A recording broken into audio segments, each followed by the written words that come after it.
ನಮಸ್ಕಾರ ಸ್ನೇಹಿತರೆ. ಇವತ್ತು ನಾವು ನೋಡ್ತಿದ್ವಿ ಇತಿಹಾಸ ಪರಂಪರೆ ಚಾನೆಲ್. ಈ ಇತಿಹಾಸ ಪರಂಪರೆ ಚಾನೆಲ್ಗೆ ಪ್ರತಿಯೊಬ್ಬರಿಗೂ ಸ್ವಾಗತವನ್ನು ಹೇಳ್ತಾ ಇವತ್ತೊಂದು ಹೊಸ ಟಾಪಿಕ್ ಅನ್ನ ತೆಗೆದುಕೊಂಡು ಬಂದಿದ್ದೀವಿ. ಈಗಾಗಲೇ ಯಾರು ಅಸಿಸ್ಟೆಂಟ್ ಪ್ರೊಫೆಸರ್ ಮತ್ತು PU ಲೆಕ್ಚರರ್ ನೋಟಿಫಿಕೇಶನ್ಗಾಗಿ ತಯಾರಿ ನಡೆಸ್ತಾ ಇದ್ದೀರೋ ಅವ್ರಿಗಾಗಿ ಒಂದು ವಿಶೇಷ ಟಾಪಿಕ್ ಅನ್ನ ತೆಗೆದುಕೊಂಡು ಬಂದಿದ್ದೀವಿ. ಈ ಟಾಪಿಕ್ ನಲ್ಲಿ ನಾವು ಹೇಳಕ್ ಹೊರಟಿರೋದು ವಿಷಯವೇನೆಂದ್ರೆ ಸಿಖ್ ಧರ್ಮದ ವಿಸ್ತರಣೆ. ಅಂದ್ರೆ ಗುರು ನಾನಕರ ನಂತರ ಸಿಖ್ ಧರ್ಮ ಯಾವ ರೀತಿ ಬೆಳೀತು, ಯಾವ ರೀತಿ ವಿಸ್ತರಣೆ ಇತ್ತು, ಅದರ ವಿಕಾಸವಾದ ಯಾವ ರೀತಿ ಇತ್ತು ಅನ್ನೋದನ್ನ ಈ ಕ್ಲಾಸ್ ನಲ್ಲಿ ನಾವು ಚರ್ಚೆ ಮಾಡ್ತೀವಿ.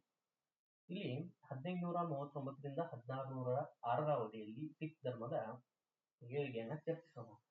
ಗುರು ನಾನಕ್ರವರು 1539ರ ಸೆಪ್ಟೆಂಬರ್ 22ರಂದು ಕರ್ತಾರ್ಪುರ್ನಲ್ಲಿ ತಮ್ಮ 70ನೇ ವಯಸ್ಸಿನಲ್ಲಿ ನಿಧನರಾಗಿದ್ದಾರೆ. ಆಗ ಸಂದರ್ಭದಲ್ಲಿ ಪಂಜಾಬಿನ ಆ ವ್ಯವಸ್ಥೆ, ಆ ಸಮಾಜ, ಆಗಿನ ಕಾಲದ ಸ್ಥಿತಿಗತಿಗಳು ಯಾವ ರೀತಿ ಇದ್ವು ಅಂದ್ರೆ ಈ ಹೊಸ ಧರ್ಮದಲ್ಲಿ ಹಲವಾರು ಚಾಲೆಂಜಸ್ಗಳಿದ್ವು. ಆ ಚಾಲೆಂಜಸ್ಗಳಲ್ಲಿ ಎದುರಿಸೋಕ್ಕಾಗಿಯೇ ಗುರು ನಾನಕ್ರವರು ಪಂಜಾಬ್ನ ಜನರಿಗೆ ಒಂದು ಹೊಸದಾದ ಆಲೋಚನೆಯನ್ನ ಕೊಟ್ಟಿದ್ರು. ಆ ಆಲೋಚನೆ ಏನ್ ಮಾಡಿತ್ತಂದ್ರೆ ಅವರ ಅನುಯಾಯಿಗಳನ್ನ ಒಂದು ಶಕ್ತಿಶಾಲಿ ಸಮುದಾಯವಾಗಿ ಮಾರ್ಪಡಿಸಿದ್ದನ್ನ ನಾವು ಕಾಣ್ತೀವಿ. ಹೀಗಾಗಿಯೇ ಈ ಶಕ್ತಿಶಾಲಿಯಾಗಿ ಮಾರ್ಪಟ್ಟಂತಹ ಒಂದು ಸಮುದಾಯಕ್ಕೆ ತಮ್ಮ ನಾಯಕ ನಿಧನನಾದ ಮೇಲೆ ಹೊಸ ಉತ್ತರಾಧಿಕಾರಿ ಬೇಕಾಗಿತ್ತು. ಹಾಗಾಗಿ ಉತ್ತರಾಧಿಕಾರಿಯ ಆಕಾಂಕ್ಷೆಗಳನ್ನ ಮನಗಂಡಂತಹ ಗುರು ನಾನಕ್ರವರು ಉತ್ತರಾಧಿಕಾರಿಯಾಗಿ ಗುರು ಅಂಗದ್ ಅವರನ್ನ ನೇಮಕ ಮಾಡಿದ್ರು. ಅದ್ರ ಕುರಿತು ಚರ್ಚಿಸೋಣ. ತಮ್ಮ ಅಂತ್ಯಕಾಲದಲ್ಲಿ ಗುರು ನಾನಕರು ತಮ್ಮ ಅತ್ಯಂತ ಭಕ್ತ ಹಾಗೂ ಪ್ರಾಮಾಣಿಕ ಶಿಷ್ಯನಾಗಿರ್ತಕ್ಕಂಥ ಬಾಯಿ ಲೈನಾ ಅವರನ್ನು ಉತ್ತರಾಧಿಕಾರಿಯಾಗಿ ನೇಮಕ ಮಾಡ್ತಾರೆ. ಇಲ್ಲಿ ಗಮನಿಸಬೇಕಾದ ವಿಷಯ ಏನಂದ್ರೆ ಇವ್ರು ನೋಡಿ ತಮ್ಮ ಮಕ್ಕಳನ್ನ ಹೊರತುಪಡಿಸಿ ಬಾಯಿ ಲೈನಾ ಅವರನ್ನ ಉತ್ತರಾಧಿಕಾರಿಯಾಗಿ ಯಾಕೆ ಮಾಡಿದ್ರು? ತಮ್ಮ ಮಕ್ಕಳನ್ನ ವಂಶ ಪಾರಂಪರ್ಯವಾಗಿ ಉತ್ತರಾಧಿಕಾರಿಯಾಗಿ ಮಾಡದೆ ಅವರು ಉತ್ತರಾಧಿಕಾರಿ ಸ್ಪರ್ಧೆಯಿಂದ ಅವರನ್ನ ಹೊರಗಿಟ್ಟಿರೋದು ಯಾಕಂದ್ರೆ ಅದರ ಕುರಿತು ಈಗ ಚರ್ಚಿಸೋಣ. ಲೆಹನಾ ತೆಹರಾನ್ ಕ್ಷತ್ರಿಯರಾಗಿದ್ರು. ಗುರು ನಾನಕ್ರವರು ಲೆಹನಾರವರನ್ನ ಏನಂತ ಕರೀತಿದ್ರು ಅಂದ್ರೆ ಅಂಗೆ ಖುದ್ ಅಂತ ಹೇಳಿ ಕರೀತಿದ್ರು. ಅಂಗೆ ಖುದ್ ಅಂದ್ರೆ ತನ್ನದೇ ದೇಹದ ಅಂಗವನ್ನ ಹೊಂದಿರುವವನು. ಅಂದ್ರೆ ಗುರು ನಾನಕರು ಈ ಅಂಗದ್ರನ್ನ ಅಂಗೆ ಖುದ್ ಅನ್ನುವಂತ ಪದಾನೇ ಮುಂದೆ ಅಂಗದಾಗಿ ಮಾರ್ಪಾಡದ್ದನ್ನ ನಾವು ಕಾಣ್ತೀವಿ. ಅಂದ್ರೆ ಈ ಅಂಗದವ್ರ ಮೇಲೆ ಎಷ್ಟೊಂದು ಪ್ರೀತಿ ಇತ್ತಂದ್ರೆ ಅವ್ರಿಗೆ ಆತನೂ ಕೂಡ ನನ್ನ ದೇಹದ ಒಂದು ಅಂಗ ಅಂತ ಹೇಳಿ ಗುರು ನಾನಕ್ರವರು ಏನ್ ಮಾಡ್ತಿದ್ರು, ಕರಿತಿದ್ರು. ಹಾಗಾಗಿ ತಮ್ಮ ಮರಣ ಕಾಲದಲ್ಲಿಯೂ ಶಿಷ್ಯನ ಮೇಲಿನ ಪ್ರೀತಿಯನ್ನ ಎಷ್ಟು ಚೆನ್ನಾಗಿ ವ್ಯಕ್ತಪಡಿಸ್ತಾರ ಅಂದ್ರೆ ತನ್ನ ಆತ್ಮ ಲೆಹನಾರವರನ್ನ ಹೊರತುಪಡಿಸಿ ಅಂದ್ರೆ ನಾನು ನಿಧನನಾದಾಗ ನನ್ನ ಆತ್ಮ ಏನಾದ್ರೂ ಸೇರೋದಿದ್ರೆ ಅದು ಲೆಹನಾರವರ ಆತ್ಮನೇ ಅಥವಾ ದೇಹನೇ ಸೇರುತ್ತೆ ಹೊರತು ಬೇರೆ ಯಾರ ದೇಹವನ್ನೂ ಸೇರಲ್ಲ ಮತ್ತು ನನ್ನ ಆತ್ಮ ಬೇರೆ ಎಲ್ಲೂ ಹೋಗಲ್ಲ ಅಂತ ಹೇಳುವಂತ ಮಾತನ್ನ ಗುರು ನಾನಕ್ ಅವರು ತಮ್ಮ ಮರಣ ಕಾಲದಲ್ಲಿ ಹೇಳಿದ್ರು. ಅದೇ ಲೆಹನಾರ್ ಅವರಿಗೆ ಅಂಗದ್ ಅನ್ನುವಂತ ಹೆಸರು ಬಂತು. ಅಂಗದ್ ಅನ್ನೋದು ಅಂಗೆ ಖುದ್ ಅನ್ನುವಂತ ಒಂದು ಪಂಜಾಬಿ ಪದದಿಂದ ಬಂದಿರೋದು. ಅಂಗೆ ಖುದ್ ಅಂದ್ರೆ ತನ್ನದೇ ಆದಂತಹ ದೇಹದ ಅಂಗ ಅನ್ನುವಂತಹ ಪದ, ಆ ಪದದಿಂದಲೇ ಅಂಗದ್ ಅನ್ನುವಂತ ಪದ ಬಂದಿತ್ತು. ಹಾಗಾಗಿ ಹೊಸದಾಗಿ ಉತ್ತರಾಧಿಕಾರಿಯಾಗಿ ನೇಮಕಗೊಂಡಂತಹ ಯಾರು ಅಂಗದವರು ಮುಂದಿನ ಸಿಖ್ ಧರ್ಮದ ಬೆಳವಣಿಗೆಗೆ ಏನಾಗಿತ್ತಂದ್ರೆ ಅವರ ಪಾತ್ರ ಬಹು ಮುಖ್ಯವಾಗಿತ್ತು. ಮೊದಲನೇದಾಗಿ ಏನ್ ಮಾಡಿದ್ರು, ಆಗ ತಾನೇ ಗುರು ನಾನಕರು ಆ ಧರ್ಮದ ಸ್ಥಾಪಕರಾದಂತಹ ಗುರು ನಾನಕರನ್ನ ಕಳ್ಕೊಂಡಿದ್ರು. ಈ ಸಂದರ್ಭದಲ್ಲಿ ಒಂದು ಅತ್ಯಂತ ದೂರಗಾಮಿಯಾದಂತಹ ಒಂದು ಮಹತ್ವವಾದಂತಹ ಒಂದು ನಿರ್ಧಾರವನ್ನ ತಗೋತಾರೆ. ಯಾಕಂದ್ರೆ ಈ ನಿರ್ಧಾರ ಎಷ್ಟು ಅವಶ್ಯಕವಾಗಿತ್ತಂದ್ರೆ ಗುರು ನಾನಕರು ತಮ್ಮ ಪುತ್ರ ಶ್ರೀಚಂದ್ರನನ್ನ ಉತ್ತರಾಧಿಕಾರತ್ವದಿಂದ ಹೊರಗಿಟ್ರು. ಈ ಹೊರಗಿಡೋದಕ್ಕೆ ಕಾರಣ ಶ್ರೀಚಂದ್ ಅವರಿಗೆ ನಾನು ಉತ್ತರಾಧಿಕಾರಿ ಆಗ್ಬೇಕು ಅನ್ನೋ ಆಸೆ ಇಲ್ಲ ಅನ್ನುವಂತ ಮಾತಲ್ಲ, ಅವ್ರಿಗೂ ಆಸೆ ಇತ್ತು. ಆದ್ರೆ ಇಲ್ಲಿ ವಿಶೇಷತೆ ಏನಿತ್ತಂದ್ರೆ ಶ್ರೀಚಂದ್ ಅವರು ಏನ್ ಮಾಡಿದ್ರಂದ್ರೆ ಶ್ರೀಚಂದ್ ಅವರು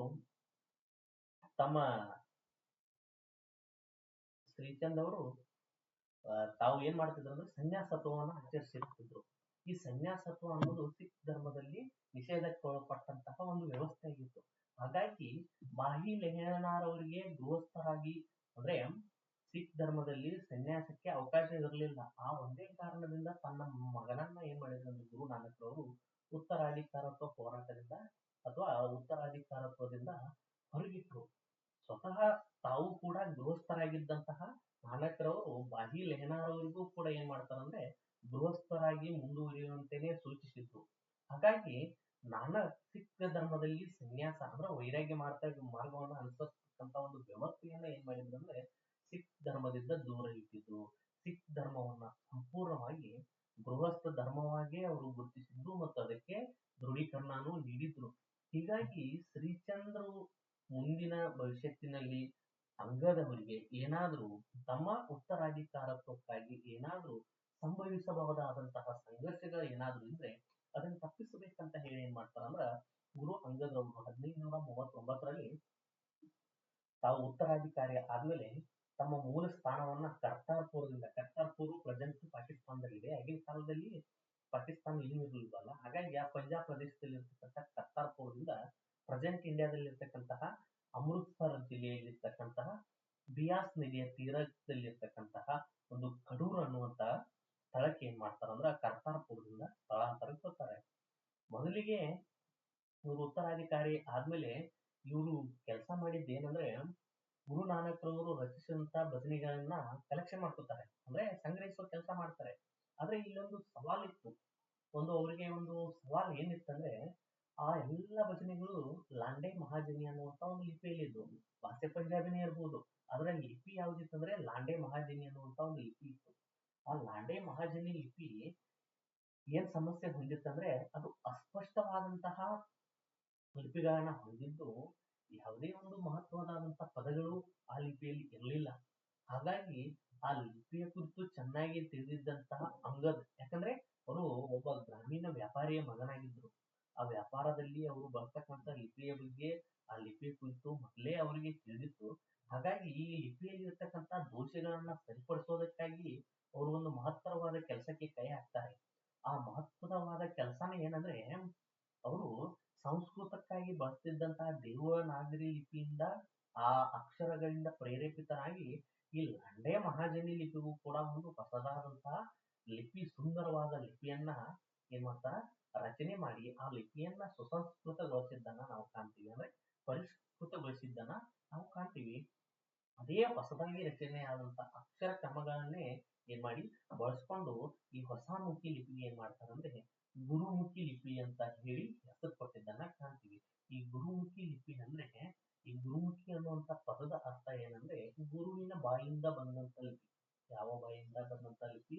ಗುರುವಿನ ಬಾಯಿಂದ ಬಂದಂತ ಲಿಪಿ. ಯಾಕಂದ್ರೆ ನಾನತ್ರ ಮೂಲ ಭಜನಾ ಗೀತೆಗಳು ಅಥವಾ ಭಜನೆಗಳೆಲ್ಲವೂ ಇದೇ ಲಿಪಿಯಲ್ಲಿ ಇದ್ವು. ಹಾಗಾಗಿ ಈ ಲಿಪಿ ಎಷ್ಟೊಂದು ಮಹತ್ವವನ್ನ ಪಡೆದಿತ್ತು. ಅದೇ ರೀತಿಯಾಗಿ ಗುರು ನಾನಕ್ ಅವರ ಮಾದರಿಯಲ್ಲಿ ಒಂದು ವ್ಯವಸ್ಥೆಯನ್ನ ಸ್ಟಾರ್ಟ್ ಮಾಡಿದ್ರು. ಆ ವ್ಯವಸ್ಥೆ ಯಾವ್ದಂದ್ರೆ ಲಂಗರ್ ವ್ಯವಸ್ಥೆ. ಈ ಲಂಗರ್ ವ್ಯವಸ್ಥೆ ಅಂದ್ರೆ ಈ ಲಂಗರ್ ಬಗ್ಗೆ ನಿಮಗೆ ಗೊತ್ತಿರಬಹುದು. ಈ ಲಂಗರ್ ಅಂದ್ರೆ ಒಂದು ಸಮುದಾಯ ಅಂದ್ರ ಕಮ್ಯುನಿಟಿ ಕಿಚನ್ ಅಂತ ಹೇಳಿ ನಾವು ಕರಿತೀವಿ. ಈ ಕಮ್ಯುನಿಟಿ ಕಿಚನ್ ಏನಿದೆ ನೋಡಿ, ಇದು ಸಮುದಾಯ ಅಂದ್ರೆ ಯಾವುದೇ ಸಮುದಾಯ, ಯಾವುದೇ ಅಂದ್ರೆ ಸಮುದಾಯ ಅಂದ್ರೆ ಏನು, ಸಮುದಾಯದಲ್ಲಿ ಬರ್ತಕ್ಕಂಥ ಯಾವುದೇ ವರ್ಗ, ಮೇಲ್ವರ್ಗ ಇಲ್ಲ, ಕೀಳ್ವರ್ಗ ಇಲ್ಲ, ಯಾವುದೇ ಜಾತಿ ಇಲ್ಲ, ಧರ್ಮ ಇಲ್ಲ, ಎಲ್ಲರೂ ಸಮಾನವಾಗಿರ್ತಕ್ಕಂಥ ಒಂದು ಸಮುದಾಯವು ಪ್ರತಿಯೊಬ್ಬರು ಕೂಡಿಕೊಂಡು ಮಾಡ್ತಕ್ಕಂತಹ ಊಟವನ್ನ ಅಥವಾ ಎಲ್ಲರೂ ಕೂಡಿಕೊಂಡು ಮಾಡ್ತಕ್ಕಂಥ ಒಂದು ಭೋಜನ ವ್ಯವಸ್ಥೆಯನ್ನ ಲಂಗರ್ ಅಂತ ಕರಿತಿದ್ರು. ಈ ಲಂಗರ್ ಅಂದ್ರೆ ಒಟ್ಟಾರೆ ಹೇಳ್ಬೇಕಂದ್ರೆ ಎಲ್ಲರೂ ಸಮಾನವಾಗಿ ಕುಳಿತು ಆಹಾರವನ್ನ ಸೇವಿಸ್ತಕ್ಕಂಥ ವ್ಯವಸ್ಥೆಯೇ ಲಂಗರ್ ವ್ಯವಸ್ಥೆ. ಇದು ಏನನ್ನ ಸೂಚಿಸ್ತೈತೆ ಅಂದ್ರೆ ಸಮಾಜದಲ್ಲಿ ಸಮಾನತೆ ಮತ್ತು ಸಹೋದರತ್ವವನ್ನ ಸೂಚಿಸುತ್ತದೆ. ಹಾಗಾಗಿ ಈ ಲಂಗರ್ ವ್ಯವಸ್ಥೆಯನ್ನ ಜಾರಿಗೆ ತಂದಿದ್ರು ಯಾರು? ಗುರು ನಾನಕರು ಜಾರಿಗೆ ತಂದ್ರು. ಹಾಗಾಗಿ ಅದೇ ಪದ್ಧತಿಯನ್ನ ಏನ್ ಮಾಡಿದ್ರು ಅಂದ್ರೆ ಇವರು ಮುಂದುವರಿಸ್ಕೊಂಡು ಬಂದ್ರು. ಯಾರು? ಗುರು ಅಂಗದ್ರವರು. ಈ ವ್ಯವಸ್ಥೆ ಲಂಗರ್ ವ್ಯವಸ್ಥೆ. ಈ ಲಂಗರ್ ವ್ಯವಸ್ಥೆಯನ್ನ ನೋಡ್ಕೊಳ್ಳೋದಕ್ಕಾಗಿ ತಮ್ಮ ಪತ್ನಿ ಕಿವಿ ಅವರನ್ನ ಏನ್ ಮಾಡಿದ್ರು? ನೇಮಕ ಮಾಡಿದ್ರು. ಅದರ ಖರ್ಚು ವೆಚ್ಚಗಳನ್ನೆಲ್ಲ ಸಿಖ್ ಭಕ್ತರು ಮತ್ತು ಬಂದಂತ ಯಾತ್ರಿಕರಿಂದ ಪಡ್ಕೊಂಡು ನಡೆಸಿಕೊಂಡು ಹೋಗ್ತಿದ್ರು. ಇದೇ ಸಂದರ್ಭದಲ್ಲಿ ಶ್ರೀಚಂದ್ ಅವರು, ಅಂದ್ರೆ ಶ್ರೀಚಂದ್ ಅಂದ್ರೆ ಗುರು ನಾನಕ್ ಅವರ ಮಗನಾದಂತ ಶ್ರೀಚಂದ್ ಅವರು ಏನ್ ಮಾಡ್ತಿದ್ರು? ಸನ್ಯಾಸ ಜೀವನವನ್ನ ಅಳವಡಿಸಿಕೊಂಡಿದ್ರು ಅಂತ ಮೊದಲೇ ಹೇಳಿದೀನಿ.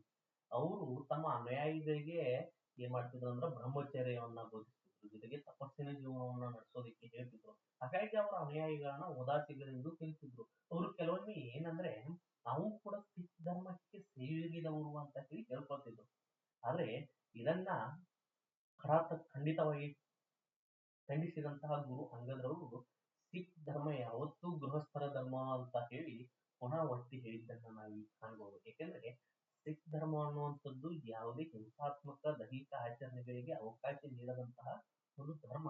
ಹಾಗಾಗಿ ಸಿಖ್ ಧರ್ಮದ ಮೂಲ ಸ್ವರೂಪಗಳನ್ನ ಮತ್ತು ಮೂಲ ತತ್ವಗಳನ್ನ ಯಾವುದೇ ಕಾರಣಕ್ಕೂ ಗಾಳಿಗೆ ತೂರದೆ ಅಕ್ಷುಣ್ಯವಾಗಿ ಕಾಪಾಡಿಕೊಂಡು ಹೋಗುವುದು ಪ್ರತಿಯೊಬ್ಬ ಸಿಖ್ಖರ ಕರ್ತವ್ಯ ಅಂತ ಹೇಳಿ, ಅದನ್ನೇ ಪುನಃ ಆಗಿ ಗೃಹಸ್ಥ ಧರ್ಮವಾದಂತಹ ಧರ್ಮವೇ ಸಿಖ್ ಧರ್ಮ ಅಂತ ಹೇಳಿ ಬೋಧಿಸಿದ್ದನ್ನ ನಾವಿಲ್ಲಿ ಕಾಣ್ಬೋದು. ಈ ಗುರು ಅಂಗದರವರು ತಮ್ಮ ಕೊನೆಗಾಲದಲ್ಲಿ ಇವರು ಕೂಡ ಉತ್ತರಾಧಿಕಾರತ್ವದಿಂದ ತಮ್ಮ ಕುಟುಂಬವನ್ನ ಹೊರಗಿಟ್ಟಿದ್ದನ್ನ ಕಾಣ್ಬೋದು. ಇವರು ಕೂಡ ತಮ್ಮ ಮರಿ ಮಕ್ಕಳು ಅಥವಾ ಮಕ್ಕಳನ್ನ ಯಾರನ್ನೂ ಕೂಡ ತಮ್ಮ ಉತ್ತರಾಧಿಕಾರಿಯಾಗಿ ನೇಮಕ ಮಾಡಲಿಲ್ಲ. ಆದ್ರೆ ಅವರು ತಮ್ಮ 73 ವಯಸ್ಸ ಅಂದ್ರೆ ಆಗ್ತಾನೆ 73ನೇ ವರ್ಷ ಚಾಲ್ತಿಯಲ್ಲಿರ್ತಕ್ಕಂಥ ಒಬ್ಬ ವೃದ್ಧ ಶಿಷ್ಯ, ಅವರ ಪ್ರೀತಿಯ ಭಕ್ತ ಆದಂತಹ ಅಮರ್ದಾಸ್ ಅವರನ್ನ ಏನ್ ಮಾಡ್ತಾರಂದ್ರೆ 1552ರಲ್ಲಿ ಉತ್ತರಾಧಿಕಾರಿಯಾಗಿ ನೇಮಕ ಮಾಡ್ತಾರೆ. ಈ ಅಮರ್ದಾಸ್ ಅವರು ಬಲ್ಲ ಕ್ಷತ್ರಿಯ ಕಮ್ಯುನಿಟಿಗೆ ಸಂಬಂಧಿಸಿದವರು. ಈ ಅಮರ್ದಾಸ್ ಅವರು ಏನ್ ಮಾಡ್ತಾರೆ ಅಂದ್ರೆ 1552ರಿಂದ 1574ರವರೆಗೆ ಈ ಸ್ಥಾನವನ್ನ ಮುಂದುವರಿಸ್ತಾರೆ. ಈ ಅಮರ್ದಾಸ್ ಅವರು ಕೂಡ ಏನ್ ಮಾಡ್ತಾರೆ ಅಂದ್ರೆ ಅವರದೇ ಆದಂತಹ ಮೊದಲಿಂದ ಬಂದಂತಹ ಲಂಗರ್ ವ್ಯವಸ್ಥೆಯನ್ನ ಸ್ವಲ್ಪ ಏನ್ ಮಾಡ್ತಾರೆ ಅಂದ್ರೆ ವ್ಯವಸ್ಥೆಗೊಳಿಸ್ತಾರೆ. ಯಾವ ರೀತಿ ವ್ಯವಸ್ಥೆಗೊಳಿಸ್ತಾರೆ ಅಂದ್ರೆ ಅಲ್ಲಿ ಊಟಕ್ಕೆ ಎಷ್ಟು ಮಹತ್ವ ನೀಡಿದ್ರಂದ್ರೆ ಬಂದಂತ ಭಕ್ತರು ಮೊದಲು ಊಟ ಮಾಡಬೇಕು, ಆಮೇಲೆ ಬಂದು ಸೇವೆ ಮಾಡಬೇಕು. ಅದನ್ನೇ ಪಹಲೆ ಪಂಗತ್ ಪಿಚ್ಚೆ ಸಂಗತ್ ಅನ್ನುವಂತ ಒಂದು ಸಾಮೂಹಿಕ ಭೋಜನಾ ಪದ್ಧತಿ ವ್ಯವಸ್ಥೆಗೆ ಜಾರಿ ಮಾಡಿದಂತ ವ್ಯವಸ್ಥೆ ಆಗಿತ್ತು ಅನ್ನೋದನ್ನ ನಾವಿಲ್ಲಿ ಕಾಣಬಹುದು. ಆ ಸಾಮೂಹಿಕ ಭೋಜನಾ ಪದ್ಧತಿ ವ್ಯವಸ್ಥೆಗೆ ಮೊದಲು ಊಟಕ್ಕೆ ಪ್ರಾಶಸ್ತ್ಯ, ಆಮೇಲೆ ಸೇವೆ, ಸಮುದಾಯ ಸೇವೆ, ಭಕ್ತಿ ನಂತರ. ಅಂದ್ರೆ ಮೊದಲು ಊಟ, ಉಳಿದೆಲ್ಲವೂ ನಂತರ. ಪಹಲೆ ಪಂಗತ್ ಪಿಚ್ಚೆ ಸಂಗತ್. ಇದನ್ನೇ ಮುಂದೆ ಒಬ್ಬ ಮರಾಠಿ ಸಂತನು ಕೂಡ ಹೇಳ್ತಾನೆ, ಪೇಲೆ ಪಿತೋಬಾ ಆಮೇಲೆ ವಿಠೋಬಾ ಅನ್ನೋದನ್ನ ಹೇಳಿದ್ದಾನೆ. ಅದನ್ನು ಅವ್ರ ಬಗ್ಗೆನೂ ಚರ್ಚೆ ಮಾಡೋಣ. ಈ ರೀತಿ ಇವರು ಲಂಗರ್ ವ್ಯವಸ್ಥೆಗೆ ತಾವು ದಾರಿ ಎರೆದಿದ್ದನ್ನ, ಅವರ ಇಡೀ ಧರ್ಮದ ವ್ಯವಸ್ಥೆಯನ್ನೇ ದಾರಿ ಎರೆದಿದ್ದನ್ನ ನಾವು ಕಾಣ್ತೀವಿ. ಈ ಲಂಗರ್ ವ್ಯವಸ್ಥೆ ಆಗಿನ ಕಾಲದಲ್ಲಿ ಎಷ್ಟು ಪ್ರಸಿದ್ಧಿ ಪಡೆದಿತ್ತಂದ್ರೆ ಸಿಖ್ ಪರಂಪರೆಯ ಪ್ರಕಾರ ಆಗಿನ ಅವರ ಸಮಕಾಲೀನನಾದಂತಹ ಮೊಘಲ್ ಸುಲ್ತಾನ ಚಕ್ರವರ್ತಿ ಅಕ್ಬರ್ ಏನ್ ಮಾಡ್ತಾನಂದ್ರೆ ಒಮ್ಮೆ ಗುರು ಅಮರ್ದಾಸ್ ಅವರನ್ನ ಭೇಟಿ ಮಾಡಿ ಸಿಖ್ಖರ ಸೇವಾಭಾವ ಮತ್ತು ಭಕ್ತಿಯಿಂದ ಪ್ರೇರೇಪಿತನಾಗಿ ಏನ್ ಮಾಡ್ತಾರಂದ್ರ ಲಂಗರ್ ನಿರ್ವಹಣೆಗೆ ಕೆಲವೊಂದಿಷ್ಟು ಗ್ರಾಮಗಳನ್ನ ತೆರಿಗೆ ಮುಕ್ತವಾಗಿ ದಾನ ನೀಡಿದ್ದನ್ನ ನಾವಿಲ್ಲಿ ಸ್ಮರಿಸಬಹುದು. ಇನ್ನು ಮುಂದುವರಿದು ಅಮರದಾಸರವರು ಮಾನವ ಜೀವನದ ಪಾವಿತ್ರ್ಯತೆಯನ್ನ ಎತ್ತಿ ಹಿಡಿತಾರೆ. ಯಾಕಂದ್ರೆ ದೇಹಕ್ಕೆ ಹಿಂಸೆ ನೀಡ್ತಕ್ಕಂತಹ ತಪಸ್ಸುಗಳನ್ನ ವಿರೋಧಿಸ್ತಾರೆ, ಉಪವಾಸವನ್ನ ವಿರೋಧಿಸ್ತಾರೆ, ಬ್ರಹ್ಮಚರ್ಯವನ್ನ ವಿರೋಧಿಸ್ತಾರೆ, ಸತಿ ಪದ್ಧತಿಯನ್ನ ಖಂಡಿಸ್ತಾರೆ, ಮಹಿಳೆಯರ ನಡುವೆ ಇರ್ತಕ್ಕಂಥ ಪ್ರಚಲಿತದಲ್ಲಿರ್ತಕ್ಕಂಥ ಪರ್ದಾ ಪದ್ಧತಿಯನ್ನ ನಿಂದಿಸಿ ಖಂಡಿಸ್ತಾರೆ. ಹೀಗೆ ಏನ್ ಮಾಡ್ತಾರಂದ್ರೆ ಜೀವನದ ಪಾವಿತ್ರ್ಯತೆಗೆ, ಮಾನವ ಜೀವನ ಹುಟ್ಟಿದ್ದು ಒಮ್ಮೆ, ಹಾಗಾಗಿ ಆ ಮಾನವನ ಪ್ರತಿಯೊಂದು ಕ್ಷಣವನ್ನು ಆತ ಅನುಭವಿಸಬೇಕು ಅನ್ನೋದು, ಪವಿತ್ರದಿಂದ ಇರಬೇಕು ಅನ್ನೋದನ್ನ ಇವರು ಒತ್ತಿ ಒತ್ತಿ ಹೇಳಿದ್ದನ್ನ ನಾವಿಲ್ಲಿ ಕಾಣ್ಬೋದು. ಹಾಗಾಗಿ ಇವ್ರು ಇನ್ನೊಂದು ಏನು ಹೊಸದೊಂದು ಹುಟ್ಟಾಕ್ತಾರ ಅಂದ್ರೆ ಇಲ್ಲಿ ಪ್ರತಿ ವರ್ಷನೂ ತಮ್ಮ ಅನುಯಾಯಿಗಳು ವರ್ಷಕ್ಕೆ 2 ಬಾರಿ ಸಾಮೂಹಿಕವಾಗಿ ಸೇರ್ಬೇಕು. ಹಾಗಾಗಿ ಆ ಸೇರ್ಬೇಕಾದಂತ ಸಮಯ ಯಾವತ್ತಾಗಿತ್ತಂದ್ರೆ ಬೈಸಾಖಿ ಅಂದ್ರೆ ಏಪ್ರಿಲ್ ತಿಂಗಳು, ಮತ್ತು ದೀಪಾವಳಿ ಅಕ್ಟೋಬರ್ ತಿಂಗಳು, ಮತ್ತು ನವೆಂಬರ್ ಮಧ್ಯದಲ್ಲಿ ಬರ್ತಕ್ಕಂಥ ದೀಪಾವಳಿ ತಿಂಗಳಿನಲ್ಲಿ ಒಟ್ಟಿನಲ್ಲಿ ವರ್ಷಕ್ಕೆ 2 ಬಾರಿ ಏನ್ ಮಾಡಬೇಕು, ಅವರು ಸಾಮೂಹಿಕವಾಗಿ ಸಭೆ ಸೇರಬೇಕು. ಈ ಸಭೆ ಸೇರುವುದು ಉದ್ದೇಶ ಏನಾಗಿತ್ತು ಅಂದ್ರೆ ಈ ಹೊಸದೊಂದು ಕಾನ್ಸೆಪ್ಟ್ ಹುಟ್ಟಿದ್ದನ್ನ ನೋಡ್ತೀವಿ. ಯಾವ ಹೊಸದಾದಂತ ಕಾನ್ಸೆಪ್ಟ್ ಏನಾಗಿತ್ತು ಅಂದ್ರೆ ತಮ್ಮ ಕುಟುಂಬದವರನ್ನ ಉತ್ತರಾಧಿಕಾರಿಯಾಗಿ ನೇಮಿಸುವುದು. ಏನಾಗಿತ್ತು? ತಮ್ಮ ಕುಟುಂಬದವರನ್ನ ಉತ್ತರಾಧಿಕಾರಿಯಾಗಿ ನೇಮಿಸುವುದು. ನೋಡ್ರಿ, ಹಿಂದೆ ಬಂದಂತ ಗುರುನಾನಕ್ ಅಂಗದ್ರು ಏನ್ ಮಾಡಿದ್ರು, ತಮ್ಮ ವಂಶಸ್ಥರನ್ನ ಉತ್ತರಾಧಿಕಾರತ್ವದಿಂದ ಹೊರಗಿಟ್ಟಿದ್ರು. ಆದ್ರೆ ಈ ಹೊಸ ಸಂಪ್ರದಾಯಕ್ಕೆ ಏನ್ ಮಾಡ್ತಾರಂದ್ರ ಗುರು ಅಮರದಾಸರವರು ನಾಂದಿ ಹೇಳಿದ್ದನ್ನ ಕಾಣ್ತೀವಿ. ಏನ್ ಹೊಸ ಸಂಪ್ರದಾಯ ಅಂದ್ರೆ ತಮ್ಮ ಗುರುಪೀಠಕ್ಕೆ ಕುಟುಂಬಸ್ಥರನ್ನೇ ಏನ್ ಮಾಡ್ತಾರಂದ್ರ ಉತ್ತರಾಧಿಕಾರಿಯಾಗಿ ನೇಮಕ ಮಾಡ್ತಾರೆ. ಅದರಲ್ಲೂ ತಮ್ಮ ಅಳಿಯನಾದಂತಹ ರಾಮದಾಸ್ ಅವರನ್ನ ಸಿಖ್ ಧರ್ಮದ 4ನೇ ಧರ್ಮಗುರುವಾಗಿ ಅಥವಾ 4ನೇ ಉತ್ತರಾಧಿಕಾರಿಯಾಗಿ ಆಯ್ಕೆ ಮಾಡಿದ್ದನ್ನ ಕಾಣ್ತೀವಿ. ಈ ಸಂದರ್ಭದಲ್ಲಿ ತಮ್ಮ ಪುತ್ರರು ಅವರ ವಿರುದ್ಧ ಏನ್ ಮಾಡ್ತಾರಂದ್ರ ದಂಗೆ ಹೇಳ್ತಾರ. ಆದ್ರೂ ಆ ದಂಗೆಯನ್ನ ಶಮನಗೊಳಿಸಿ ರಾಮದಾಸನನ್ನ ಮುಂದುವರಿಸಿದ್ದನ್ನ ಕಾಣ್ತೀವಿ.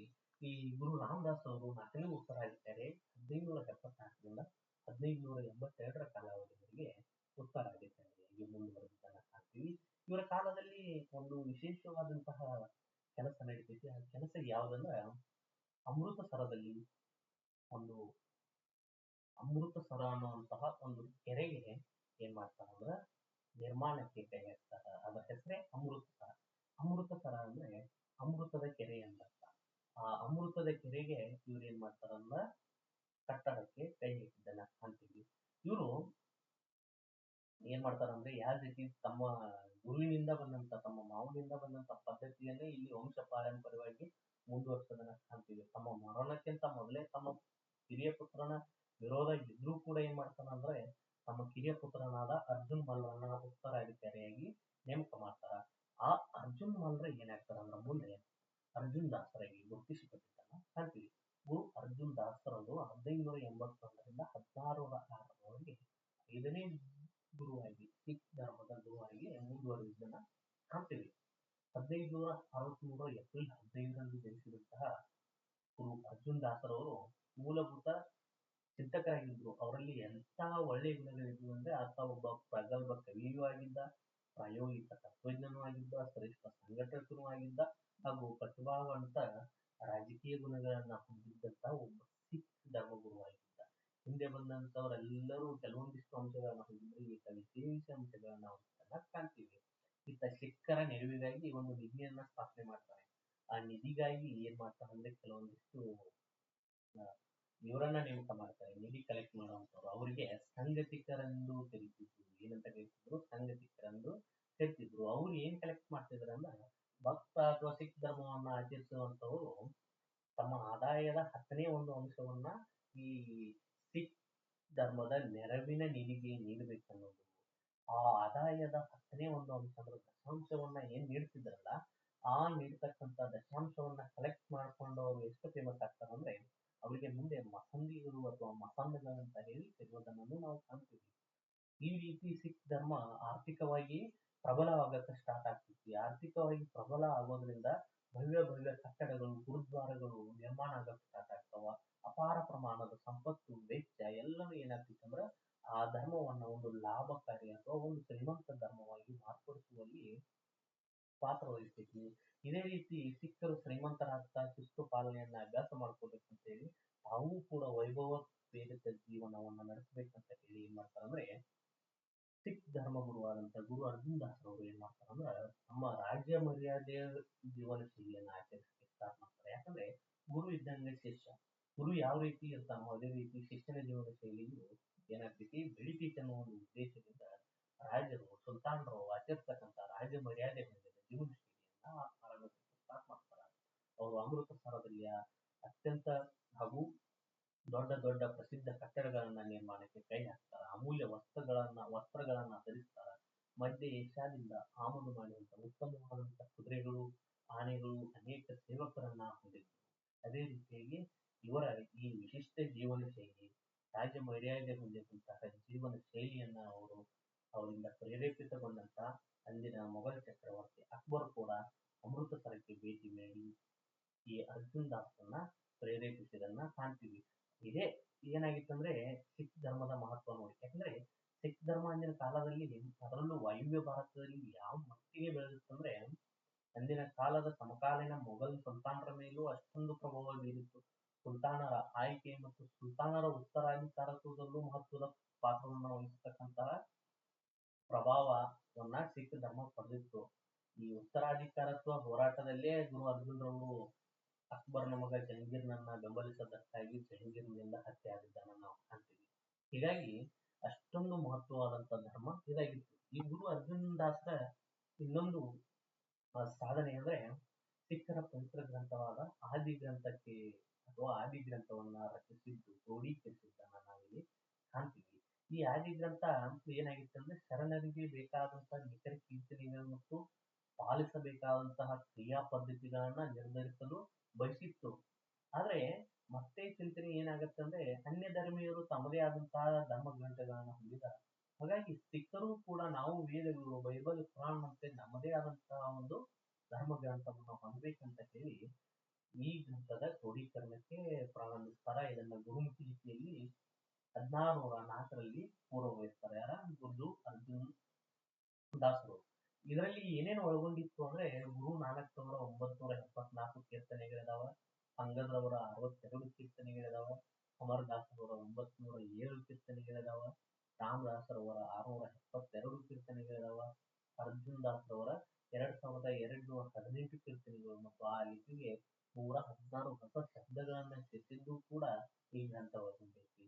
ಅದೇ ರೀತಿಯಾಗಿ ಅಂದಿನ ಕಾಲದಲ್ಲಿ ಪ್ರಸಿದ್ಧರಾದಂಥ ಭಕ್ತಿ ಪಂಥ ಆ, ಸಂತರು ಹಾಗೂ ಸುಫಿ ಸಂತರಾದಂಥ ಫರೀದ, ಕಬೀರ, ನಾಮದೇವ, ಧನ್ನ, ತುಳಾದಾಸ, ದೀಪ, ರಮಾನಂದ ಮೊದಲಾದ 16 ಭಕ್ತರ ಅಥವಾ ಭಕ್ತಿ ಪಂಥ ಸಂತರ ವಚನಗಳು ಕೂಡ ಸ್ತೋತ್ರಗಳು ಕೂಡ ಅದರಲ್ಲಿ ಒಳಗೊಂಡಿದ್ವು. ಅದೇ ರೀತಿಯಾಗಿ ಮಿಂಗಳಿಸಿರುವಂತಹ ಪ್ರಸಿದ್ಧರಾಗಿದ್ದಂತಹ ಮರ್ದಾನ, ಸತ್ತ, ಬಲವಂತ ಅನ್ನುವಂತಹ ಮೊದಲಾದ ಮಿಂದಳಿಕ ಹಾಡುಗಾರರ ಹಾಡುಗಳು ಕೂಡ ಈ ಗ್ರಂಥದಲ್ಲಿ ಒಳಗೊಂಡಿದ್ವು.